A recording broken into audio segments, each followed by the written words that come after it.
শহরে ফিরে এসে রাহুল সব সময় মোহনার কথা ভাবতে থাকে। কি রে রাহুল, গ্রাম থেকে আসার পরে সব সময় কিসের চিন্তায় তুই বিভোরে থাকিস বলতো? না মা, সেরকম কিছু না, আসলে কাজের এত প্রেশার, ওই জন্যে একটু চিন্তায় আছি। কিন্তু আমার তো মনে হচ্ছে ব্যাপারটা অন্য কিছু। না গো মা, তুমি যেরকম ভাবছো সেরকম কিছুই না, সত্যি আমার কাজের খুব প্রেশার চলছে। ঠিক আছে, তোর কথাই মেনে নিলাম, কাজের প্রেশার চলছে, তাতে আমার কোনো অসুবিধা নেই। এছাড়া যেন অন্য কোনো কিছু কথা আমি শুনতে না পাই। না গো মা, তুমি একদম নিশ্চিন্তে থাকো, তুমি অন্য কোনো কিছু শুনতে পাবে না। আমার খুব খিদে পেয়েছে, কিছু খেতে দাও তো মা। খাবার তৈরি তো অনেক আগে হয়ে গেছে, তুই হাত মুখটা ধুয়ে নে, তারপরে তোকে খেতে দিয়ে দিচ্ছি আমি।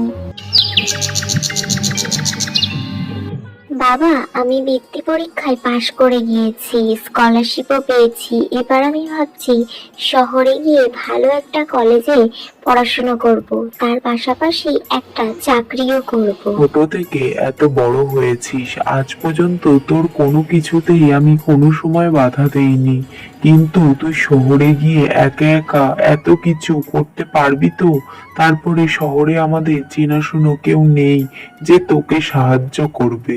দেখ মা, তুই যেটা করবি একটু ভেবে চিন্তে করিস। আমরা গরিব মানুষ, শহরে গিয়ে কোনো বদনাম হয়ে গেলে কিন্তু আমাদের মুখে চুনকালি মাখাতে কেউ ছাড়বে না। না গো মা, আমি এমন কোনো কাজ করব না যাতে তোমাদের অসম্মান হয়।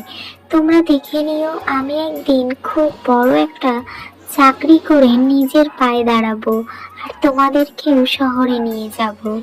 তাহলে মা, তুই কবে রওনা দিচ্ছিস? বাবা, আমি কাল সকালেই রওনা দেব। কাল সকাল 8টাতে একটা বাস আছে, ওটাতে করেই যাব।